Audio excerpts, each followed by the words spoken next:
Jika mengacu sepak bola Asia dan ASEAN dalam 5 tahun terakhir, Timnas Indonesia, di semua level usia, mampu mengukir sejarah positif. Indonesia U17 misalnya, meraih gelar juara Piala AFF U16 2022, tampil di Piala Dunia U17 2023, dan terbaru lolos ke putaran final Piala Asia U17 2025. Level selanjutnya, Indonesia U20, juga mengukir prestasi. Pada 2024 menjadi kampiun Piala AFF U19. Indonesia U20 juga 2 edisi beruntun tampil di Piala Asia U20.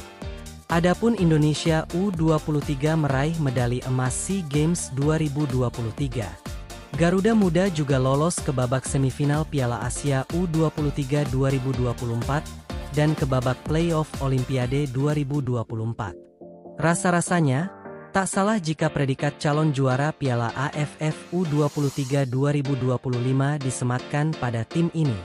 Namun, masa lalu tetaplah waktu lampau. Kisah sukses U16 hingga U23 hanya sekadar fakta sejarah. Karenanya, predikat Indonesia sebagai Raja Baru sepak bola ASEAN akan diuji dalam Piala AFF U23 2025.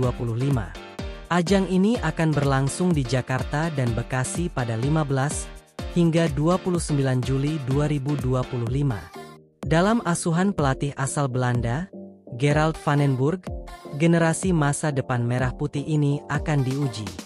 Ini bukan soal Piala AFF cuma trofi ciki, tetapi ini gambaran generasi. Dari generasi emas SEA Games 2023 misalnya, tersisa satu nama, Muhammad Ferrari.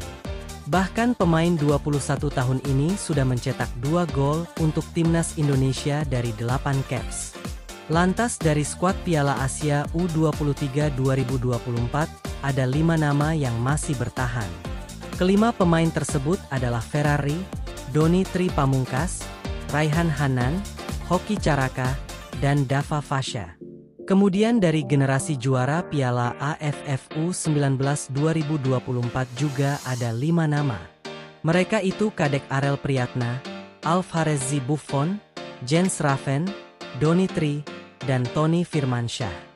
Dengan skuad yang kaya pengalaman begini, tak berlebihan jika Indonesia U23 ditarget meraih gelar juara Piala AFF U23 2025. Apalagi ajang ini digelar di Indonesia.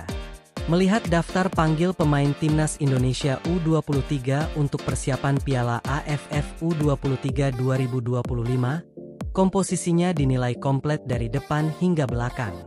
Ini bukan asal ngecap. Mengacu statistik kompetisi musim lalu, pemain-pemain ini memang pantas dipilih Gerald van den Burg. Cahya Supriyadi misalnya, ia merupakan pilihan utama Bekasi United pada musim lalu kendati kiper pesaingnya berusia lebih matang. Ini bukti kualitasnya mumpuni. Untuk lini belakang, selain Ferrari dan Kadek Arel yang bermain rutin di Persija dan Bali United, ada Kakang Rudianto yang membawa Persib Bandung juara Liga 1 musim 2024-2025. Beralih ke tengah, nama-nama seperti Arhan Fikri, Robi Darwis, Raihan Hanan, Victor Dethan, dan Tony Firmansyah kerap jadi buah bibir di Liga 1 musim lalu.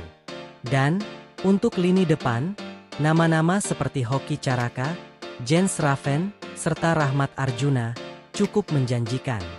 Ketajaman taktik Van den Burg akan mengasah mereka. Sekilas isi kepala Van den Burg cukup menjanjikan. Pria 61 tahun ini pernah menjadi pelatih usia muda PSV Eindhoven, kendati belum punya prestasi sebagai pelatih. Sebagai seorang pemain, Van den Burg cukup diperhitungkan. Ia pernah membela Ajax Amsterdam, PSV Eindhoven, hingga membawa klub Jepang Jubilo Iwata berjaya. Van den Burg juga bertahan 10 tahun di timnas Belanda, dari 1982 hingga 1992. Ia adalah bagian dari skuad Belanda saat meraih gelar juara Piala Eropa 1988. Dengan pengalaman sepanjang ini, Tak salah pula jika Vandenburg langsung ditarget juara di Piala AFF U23 2025 bersama Indonesia U23. Bahkan, sudah seharusnya juara. Namun, memburu gelar saja sering dicap ambisi palsu. Yang utama, di kategori usia, adalah membangun mentalitas juara. Bagaimana menurut kalian guys? Yakinkah dengan sekuat ini timnas Indonesia U23 mampu merengkuh gelar juara? Mari kita nantikan bersama.